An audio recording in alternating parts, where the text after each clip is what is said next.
하나님의 축복이 늘 우리 성도님들에게 함께하기를 주의 이름으로 축복합니다. 이스라엘 백성들은 출애굽을 한 후에 40년 동안을 광야에서 방황을 했습니다. 그런 이유는 저들의 불신 때문이었습니다. 하나님께서 약속의 땅으로 곧바로 들어가도록 그렇게 했지만은 저들이 정탐꾼을 보내고 그 정탐꾼들의 12명이 그들이 정탐한 땅에 대한 그런 사실을 보고했을 때 그 보고를 받고 저들이 충격을 먹었습니다. 왜냐하면 지파별로 한 사람씩 뽑아서 12명을 파송을 했는데 그들의 의견이 똑같은 땅을 보고 왔는데 다른 거예요. 10명은 그 땅은 정말 척박하고 얼마나 거기에 사는 사람들이 강한지 거인족들도 있더라. 또 일부는 굉장히 기름진 곳도 있지만 우리가 그 땅을 점령하기는 어려울 것 같다, 이렇게 얘기를 했습니다. 그리고 두 사람, 우리가 아는 대로 여호수아와 갈렙은 그렇지 않다. 여호와께서 우리를 이끄신다면 우리는 그 성을 반드시 그곳을 우리의 소유로 삼을 수 있을 것이다. 그들은 우리의 밥이다, 이렇게 보고를 했습니다. 이 소리를 듣고 이스라엘 백성들이 그 밤에 밤이 새도록 통곡을 했어요.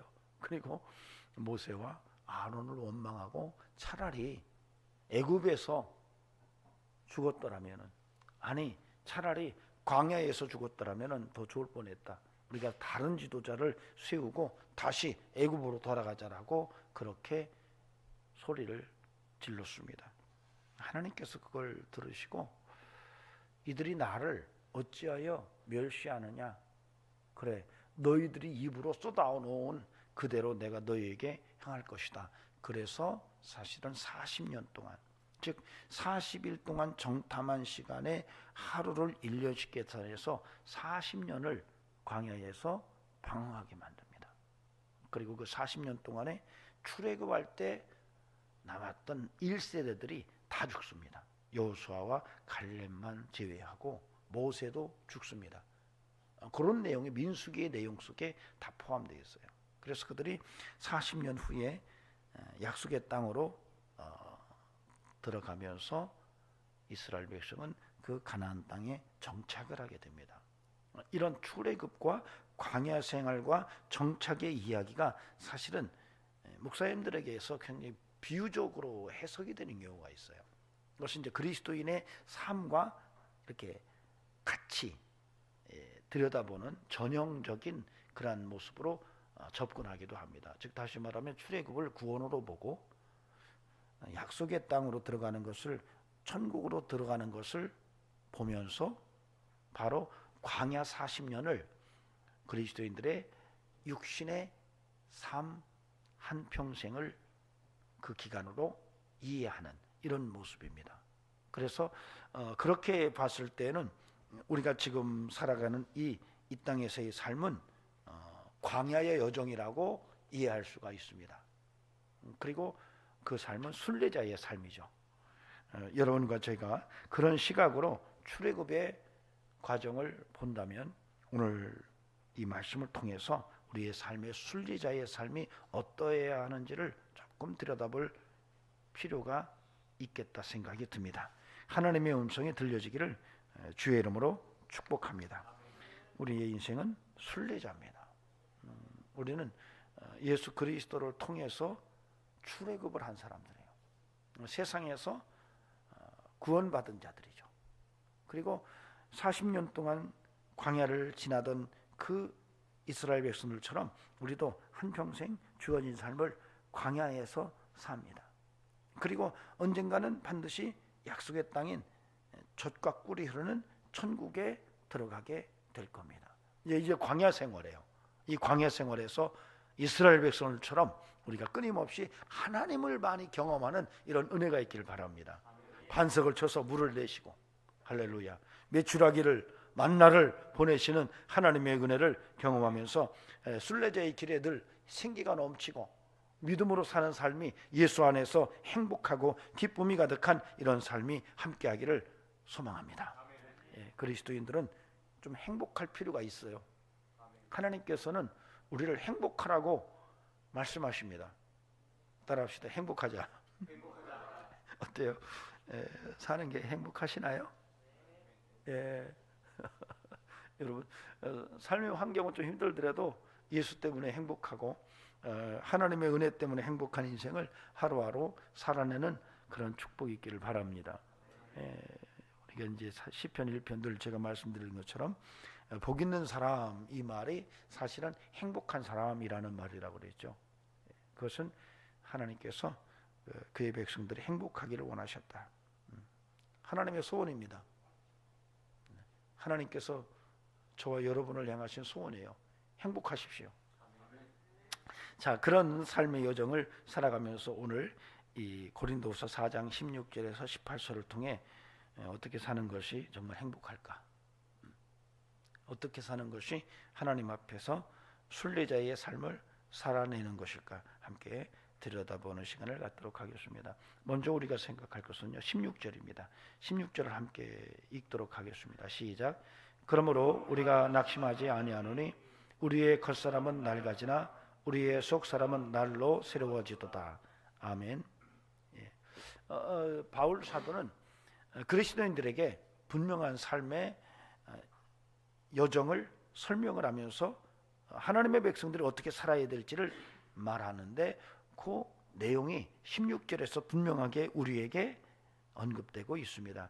우리가 인생을 살면서 겉사람은 날마다 낡아지지만 우리의 속사람은 날로 어떻게 된다? 새로워져야 된다.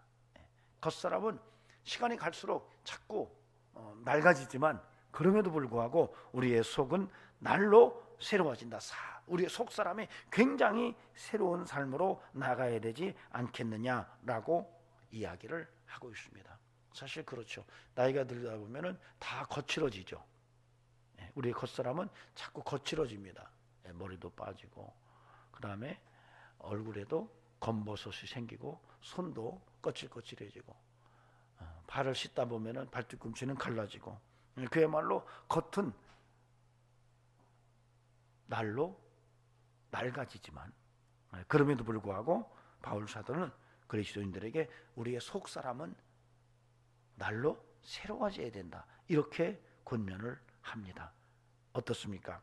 여러분의 속사람이 날로 새로워지십니까?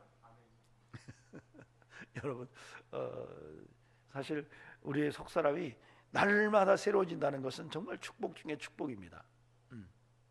날마다 시간이 갈수록 우리의 겉사람은 늙고 거칠어지고 기용도 사라지고 그렇죠. 화장을 하고 아무리 들여다봐도 변장한 것 같잖아요.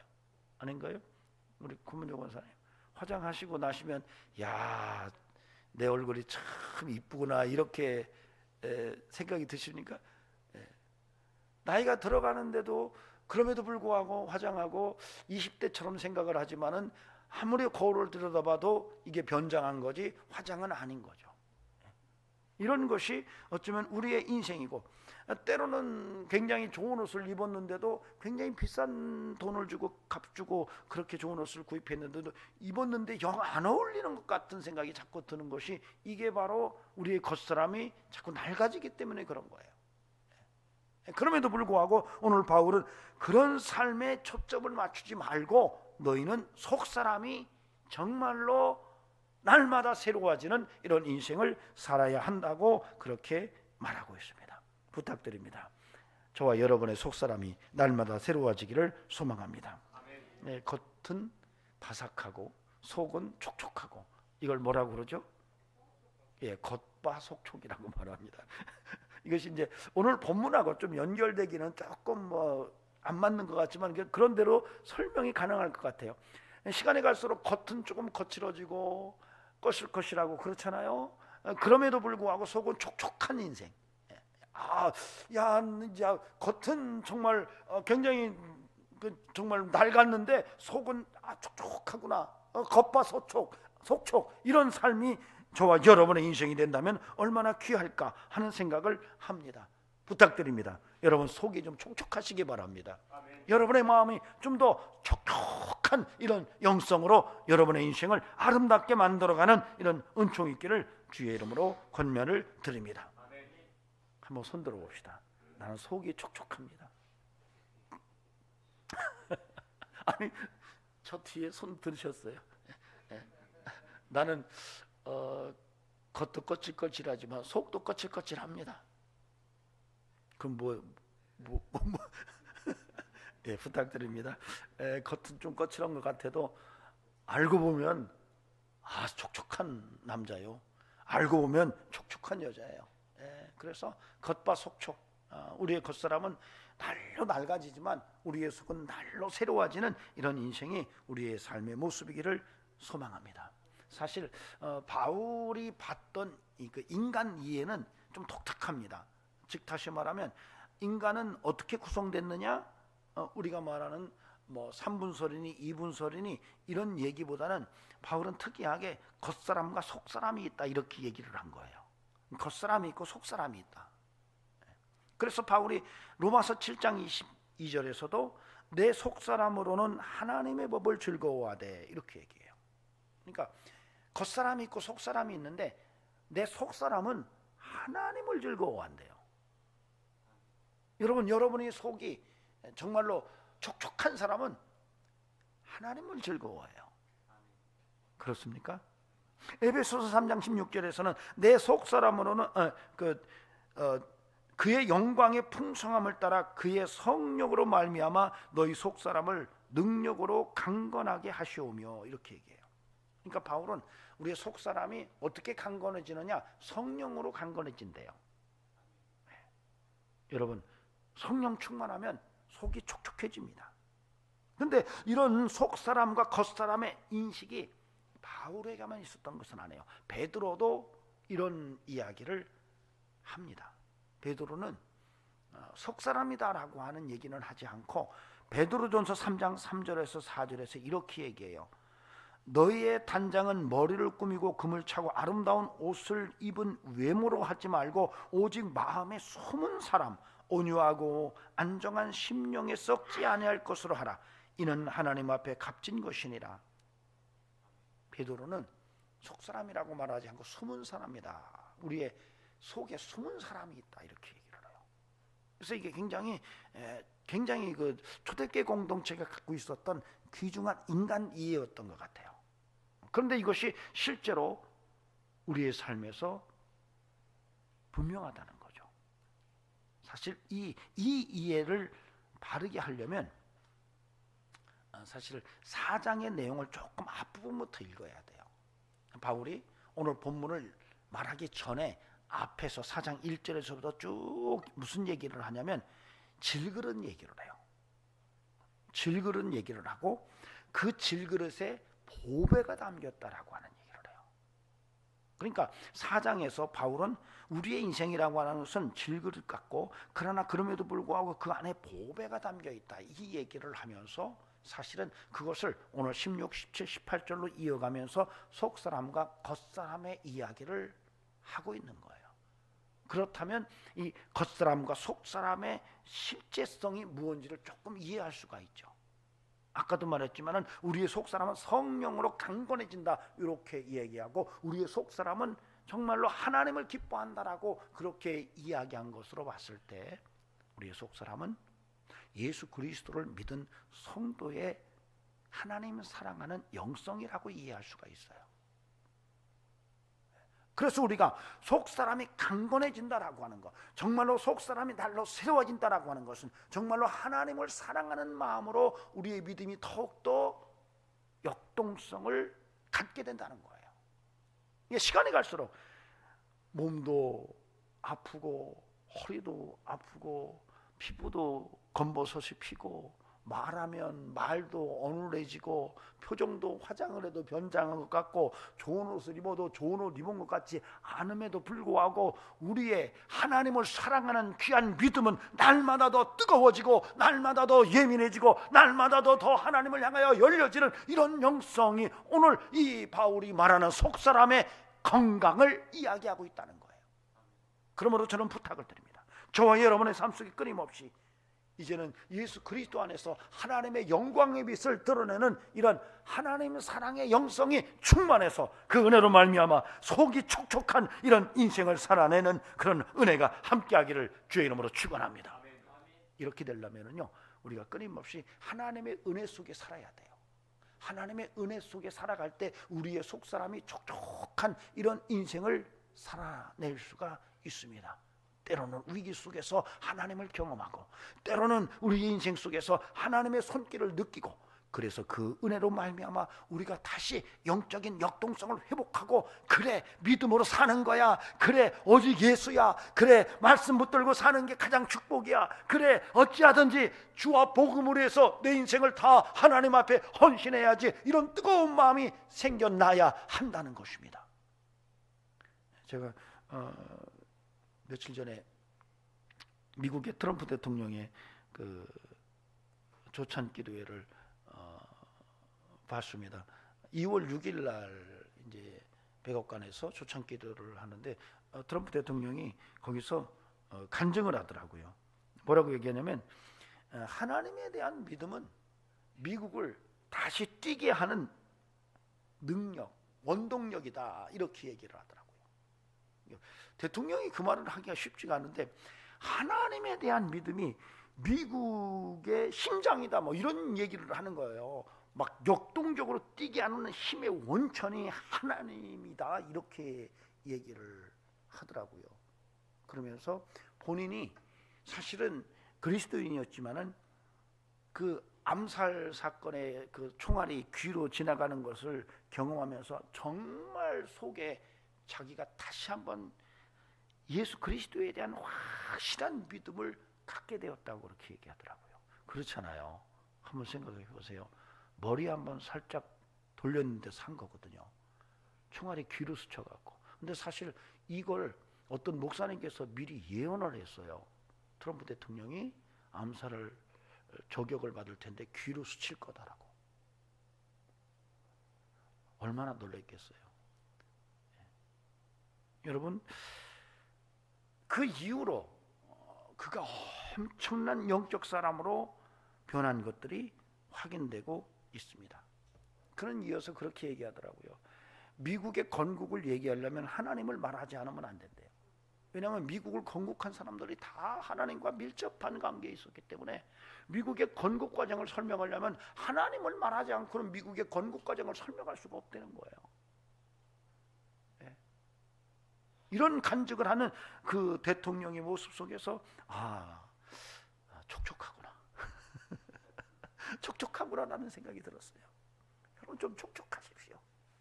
아멘. 그래서 가끔요 드라마를 보고 우는 것도 괜찮아요. 눈이 촉촉해지고 마음도 촉촉해지거든요.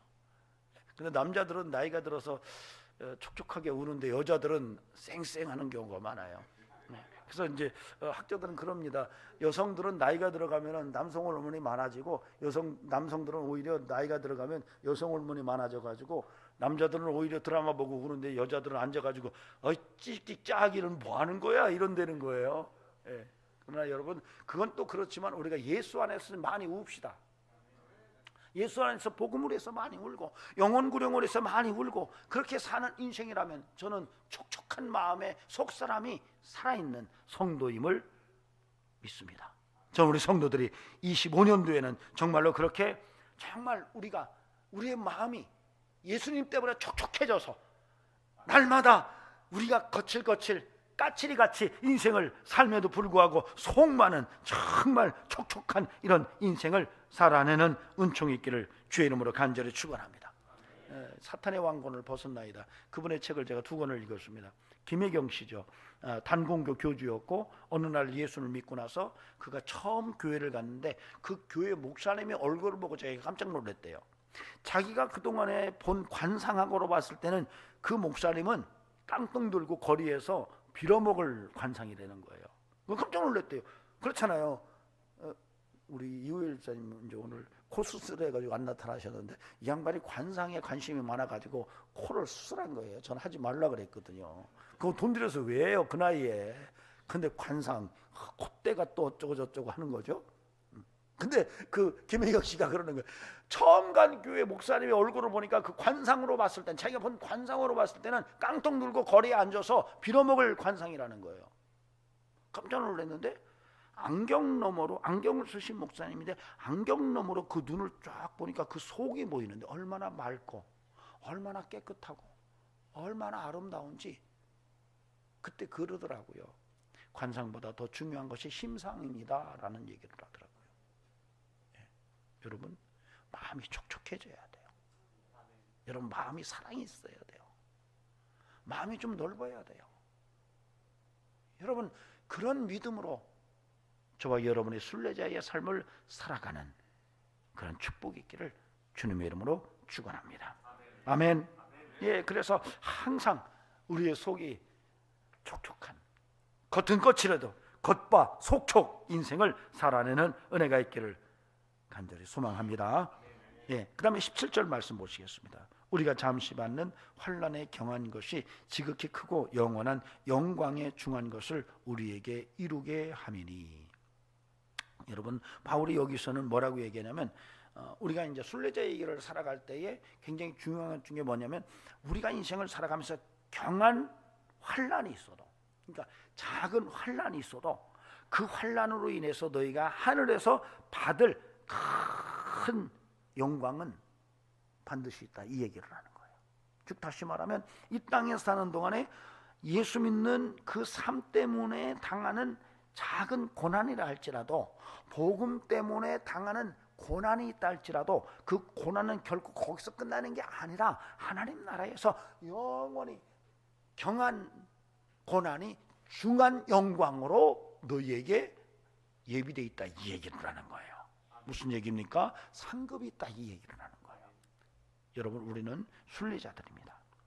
이 땅에 사는 동안에 우리의 본향은 하나님 나라예요. 그 과정 속에서 우리가 반드시 잊지 말아야 될 것은 이 땅에 복음을 위해서 사는 헌신과 희생과 때로는 고난과 환난까지도 우리가 하나님 나라에서 다시 상급으로 보상받는다는 것을 믿고 살아야 한다는 것입니다. 그런 은혜가 있기를 바랍니다. 예, 부탁드립니다. 하나님 나라에서 상급 많이 받읍시다. 예, 자, 옆 사람 붙들고 서로 악수하시면서 상 많지요? 이렇게 물어보시기 바랍니다. 예, 여러분, 상 많이 받아야 돼요.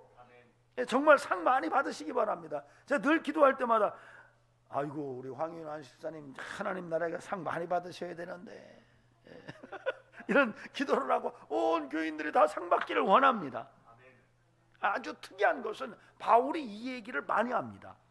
바울 사도가 특히 상 받는 인생에 대해서 강력한 메시지를 초대교회 공동체에게 전합니다. 왜 그랬을까요?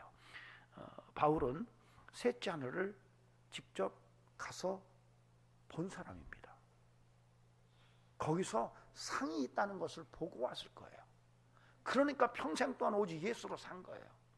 그거 안 봤으면 그러기가 쉽지 않습니다. 보고 왔기 때문에. 그런데 많은 그리스도인들이 천국을 보고 와서 다 상급의 얘기를 하거든요. 구원은 평등하지만 상급은 각기 다르다는 거예요. 구원은 예수 믿으면 누구든지 얻는 하나님의 은혜이지만 상급은 각기 헌신되고 충성된 삶에 대한 보상으로 주어진다는 것을 성경이 분명히 말하고 있거든요.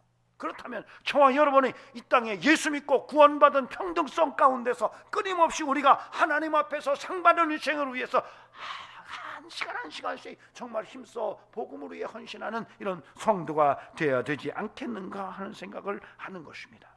빌립보서 3장 14절에서 바울은 이렇게 자신의 인생을 설명합니다. 표대를 향하여 그리스도 예수 안에서 하나님이 위에서 부르신 부름의 상을 위하여 달려가노라. 하나님이 위에서 부르신 부름의 상을 위하여 내가 달려간다라고 그렇게 선언을 합니다. 뒤에 것은 다 잃어버리고, 내가 뒤에 것은 다 잃어버리고 이제는 표대를 향하여 달려가는데, 내가 그 달려가는 그 표대가 바로 내가 하나님 앞에 상 받는 일이다, 이런 얘기를 하고 있는 거예요. 여러분, 저와 여러분이 이런 바울의 고백을 마음속에 심고, 나 역시 그래, 이제는 뒤에 것은 다 잃어버리고 내가 표대를 향하여 달려가는데 이제는 정말 상 받는 인생을 향하여 내가 달리노라, 이런 고백이 함께 나올 수 있기를 간절히 바랍니다. 아멘. 예, 디모데후서 4장 7절 8절에서 바울이 이렇게 충격적인 말을 우리에게 전해주고 있습니다. 나는 선한 싸움을 싸우고 나의 달려갈 길을 마치고 믿음을 지켰으니 이제 후로는 나를 위하여 의의 면류관이 예비되었으므로 주 곧 의로우신 재판장이 그날에 내가 주실 것이며 내게만 아니라 주의 나타나심을 사모하는 모든 자에게다. 바울이 그렇게 말하는 거예요. 내가 달려갈 길을 다 달렸는데 이제 나를 위해서 주께서 예비하신 것은 면류관이다. 근데 그 면류관을 받는 것은 나만이 아니라 나와 같이 모두 주를 사모하는 인생을 살아온 모든 사람들이 다 그 면류관을 받을 것이라고 그렇게 선언을 하고 있다는 거예요. 히브리서에서는 우리가 믿음으로 하나님을 기쁘시게 한다고 말합니다. 근데 그 믿음을 뭘 믿는 것인지를 설명을 해요. 하나님이 계신 것과 그가 상 주는 분임을 믿어야 한다고 말합니다. 얼마나 중요한지 몰라요. 그래서 부탁드립니다. 상 받는 인생을 믿고 사시기 바랍니다. 상 받는 마음을 여러분들이 마음속에 가득 채우고 사는 이런 은혜가 있기를 바랍니다. 재미난 것은 예수님께서도 그 말씀을 하세요. 마태복음 5장에서 너희가 환난을 당하나 기뻐하고 감사하라. 기뻐하고 기뻐하라는 거예요. 너희의 받을 상이 크다 이렇게 말씀하세요. 너희가 이 땅에 사는 동안에 환난을 당한날지라도 결코 그것 때문에 힘들어하고 우울해하지 마라. 기뻐하고 또 기뻐해라. 왜? 너희의 상이 크다 이 얘기를 하고 있어요. 저와 여러분에게 그런 은혜가 충만하기를 바랍니다. 예, 상 받고 삽시다. 예, 우리가 인생을 살아가면서 하나님 앞에 상 받는 인생처럼 귀한 게 없어요. 로또가 터지시기를 바랍니다. 아멘. 그때 우리 목사님 어떤 사모님이 그런 얘기를 하더라고요. 어느 날 그 딸이 대전에서 사는데 딸한테서 문자가 왔대요. 무슨 아파트 청약을 하라고. 엄마 이건 꼭 해야 돼 그러더래요. 자기네도 했다고. 시댁 식구에도 연락해가지고 그래서 봤더니 뭐 세종시에 있는 어떤 아파트를 세 채를 내놨는데 반값에 내놨대요. 그러니까 보통 한 6억 정도 간다면 3억에 내놨대요. 근데 이것은 뭐 일단 분양 당첨이 되면은 그걸 팔아도 뭐 별 문제도 없고 뭐 하여튼 또 좀 특이한 건가 봐요. 그래서 그래요. 그래서 눈이 번쩍 띄어가지고 청약을 했더니 70만 대 1이더래요. 70만 대 1. 그러면서 우리한테 그러더라고요. 목사님 기도해 주세요. 되면 해외여행 갑시다 그러더라고요. 주여 하고 기도하고 왔습니다. 70만 대 1. 그러면서 뭐라고 하냐면 로또지 그러더라고요. 여러분 만약 당첨되면 얼마나 좋을까요? 저는 당첨돼서 좋은 건 두 번째지만 해외여행 가자 그랬으니까 그거나 지켰으면 좋겠어요. 그런데 그런 사건도 우리를 설레게 만드는데 여러분 하나님 나라에서 상 받는 것은요 그것과 좋게 비교할 수가 없다는 거예요. 여러분 이걸 믿으시기 바랍니다. 하나님 나라에서 상 받는 것은 그것과 비교할 수 없는 정말 좋게 비교할 수 없는 것이다. 그래서 여러분 하나님 나라에 상 받는 일을 위해서 오늘도 여러분의 마음속에 새로운 꿈을 가지고 정말로 이 땅에 사는 동안에 남은 삶을 정말 상 받는 삶을 향하여 한 걸음씩 한 걸음씩 헤쳐나가는 이런 은혜가 여러분의 삶이기를 바랍니다. 여러분 요한계시록 3장 11절에서 놀라운 말씀을 우리에게 전해주고 있습니다. 내가 속히 오리니 내가 가진 것을 굳게 잡아 아무도 내 면류관을 빼앗지 못하게 하라. 그 면류관을 굳게 잡고 이걸 누가 빼앗지 못하게 하라는 거예요. 여러분이 상 받는 이 면류관을 빼앗을 자가 있는데 누굴까요? 제가 갖고 있는 면류관을 우리 황윤환 집사님 뺏어가시겠습니까? 이우수만 집사님께서 뺏어가시고 안 해요. 누가 뺏어갈까요? 마귀가 사탄이 우리의 면류관을 뺏어가려고 우리를 맴돌고 있다. 그러므로 부탁드립니다. 상 받는 인생을 향하여 나아가되 그 면류관을 빼앗기지 않는 신앙생활을 힘써 살아가는 성도가 되라. 저와 여러분에게 이런 축복이 함께하기를 바랍니다. 그래서 이제는 내가 복음을 위해서 사는 것이 비록 작은 것이라 할지라도 나중에 하나님 앞에 가면 중하게 대단한 하나님의 축복으로 다가온다는 것을 믿고 여러분 이 땅에 사는 동안에 순례자에게를 정말 상받는 삶을 향하여 힘써 달려가는 이런 은혜가 함께하기를 바랍니다. 자, 마지막으로 18절 말씀을 같이 읽겠습니다. 시작. 우리가 주목하는 것은 보이는 것이 아니요 보이지 않는 것이니 보이는 것은 잠깐이요 보이지 않는 것은 영원함이라. 아멘. 바울이 그렇게 말합니다. 보이는 것만 보고 살지 마. 보이지 않는 것이 더 중요해. 이런 얘기를 하는 거예요. 사실 이 본문은 뭘 얘기합니까? 겉으로 드러난 질그릇만 보지 마. 이 얘기거든요. 사실은 겉으로 드러난 질그릇만 보지 말고 그 안에 담겨있는 보배를 봐. 이런 얘기이기도 하고요. 너희가 인생을 살면서 겉사람만 보고 살지 마. 속사람이 중요해. 이 얘기이기도 합니다.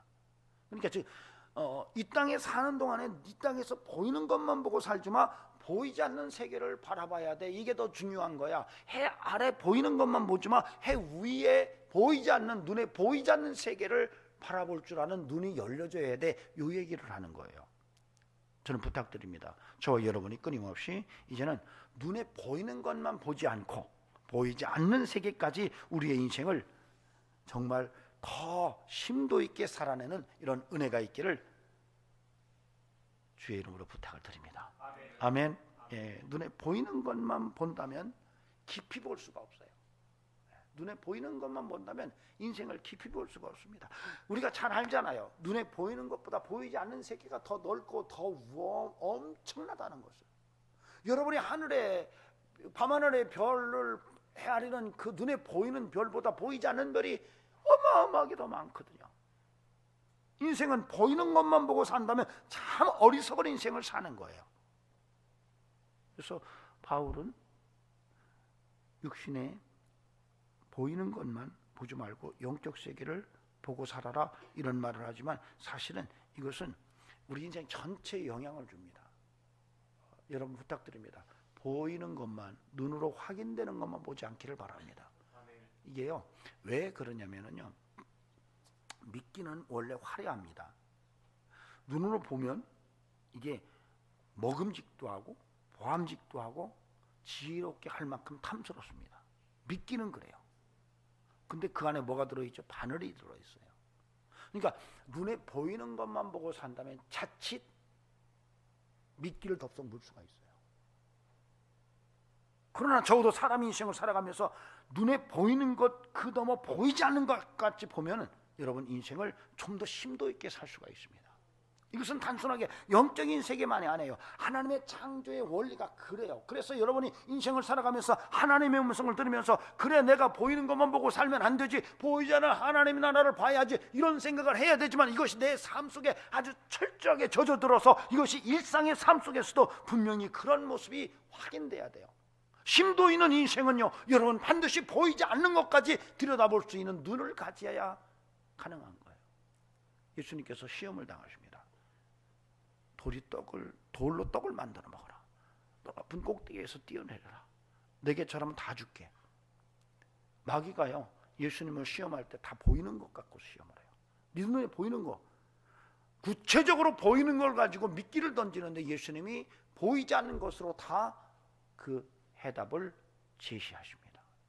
그래서 인생이라고 하는 것은 절대적으로 보이는 것만 보고 살면 안 되는 것이라는 거. 오늘 저와 여러분이 오늘 바울의 권면 속에서 영적인 것까지 봐야 한다라고 하는 이 말씀의 적용을 더 확대시킨다면 우리의 일상의 삶 속에서도 보이는 것만 보고 살지 말고 보이지 않는 그 놀라운 심도 깊은 그런 삶의 모습을 우리가 함께 공유하고 살아야 되겠다는 거예요. 여러분 늘 그런 시각을 잃어버리지 않기를 주의 이름으로 권면을 드립니다. 세계적으로 욕이 제일 발달이 많이 된 나라 중에 하나가 한국이랍니다. 그 아십니까? 아니 아침에 이제 제가 제 아내하고 이렇게 오는데 제 아내가 갑자기 참 한국말 특이하다는 거예요. 그래서 뭐가 특이해? 그랬더니 뭘 찌다, 빠따 뭐 이런 그 받침들이 외국 사람들이 보기에는 도저히 이해할 수 없는 이런 거 있어서 참 힘들겠다 그러더라고요. 제가 그랬어요. 당신 국문학자요? 그랬어요. 아니 아침부터 난데없이 그걸 물어봐요. 그래서 제가 와가지고 오늘 그 얘기를 하려고 그랬는데 제 아내가 탁 찝는 거예요. 우리말처럼 변조가 많은 나라에 언어가 없습니다. 욕도 엄청나게 많습니다. 아주 찰진 욕들이 굉장히 많죠. 세계적입니다. 찌제명은 세계적으로 다 퍼졌더라고요.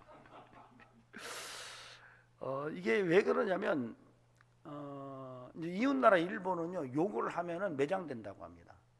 일본은. 우리나라는 욕으로 뜹니다.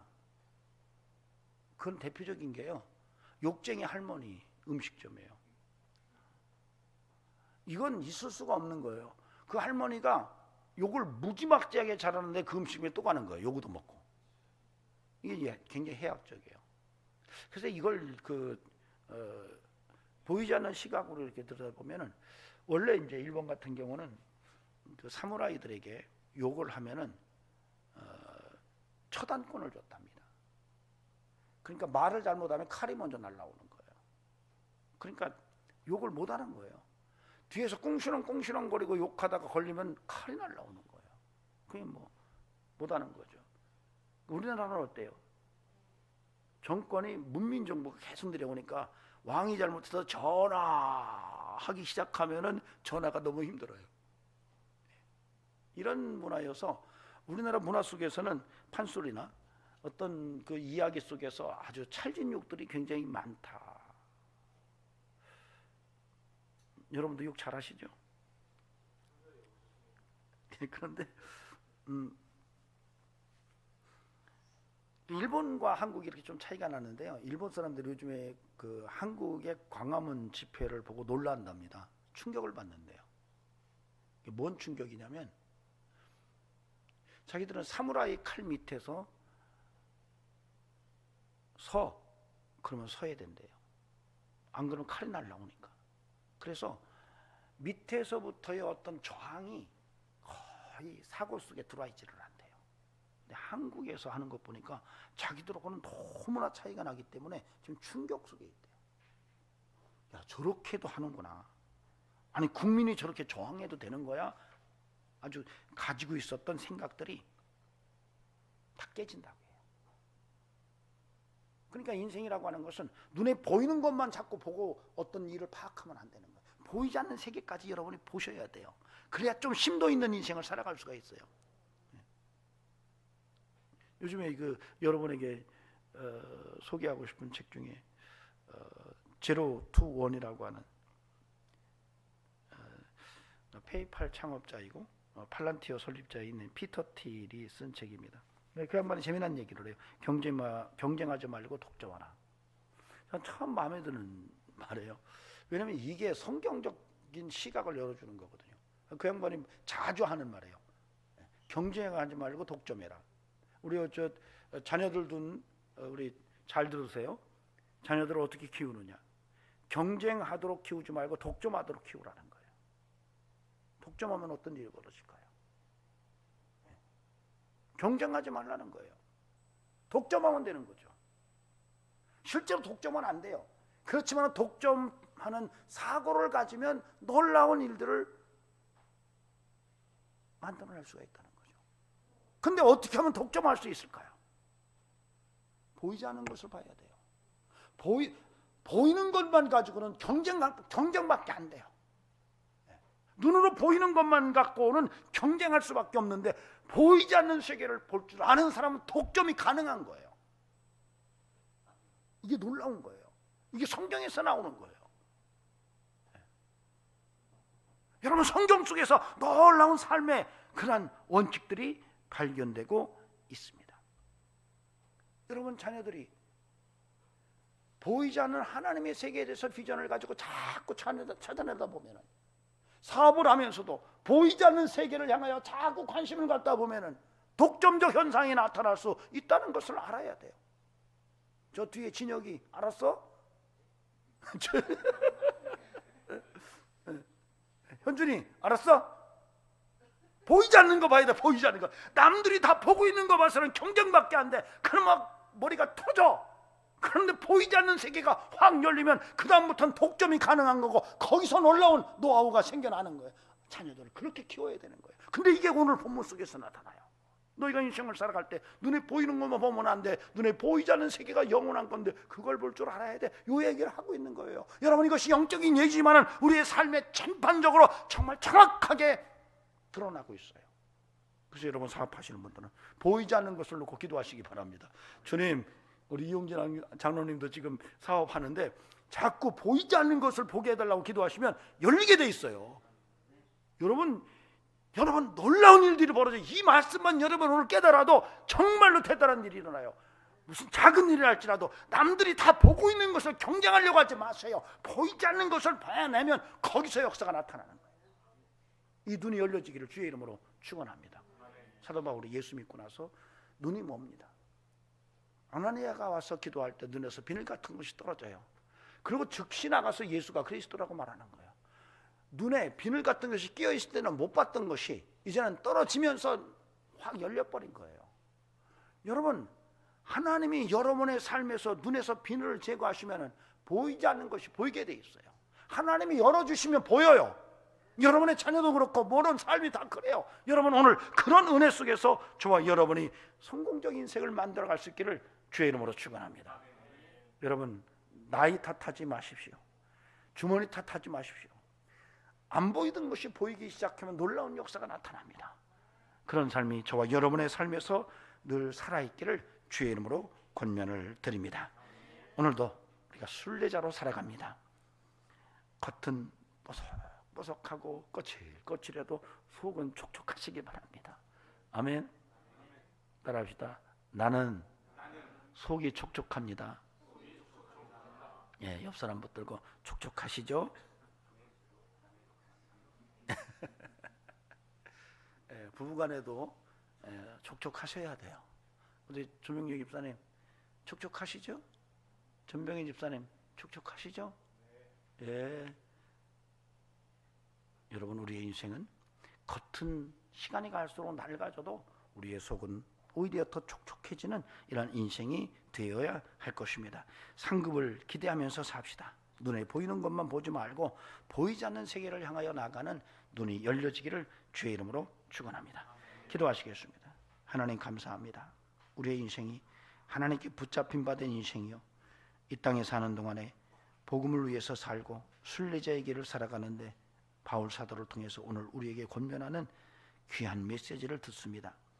겉은 거칠어도 속은 촉촉한 인생 살아가게 하시고, 이 땅에서 당하는 고난도 하늘의 큰 상급임을 믿고 살아가게 하시고, 눈에 보이는 것만 보는 삶이 아니라 보이지 않는 것을 바라볼 줄 아는 눈이 열려지게 하옵소서. 이제는 우리 구주 예수 그리스도의 은혜와 하나님 아버지의 살아계심과 성령님의 역사하심이 오늘도 말씀 안에서 예수 그리스도 안에서 진리 안에서 주의 뜻을 분별하며 살기를 원하는 귀한 심령들에게 영원토록 함께 하시기를 간절히 축원하옵나이다. 아멘.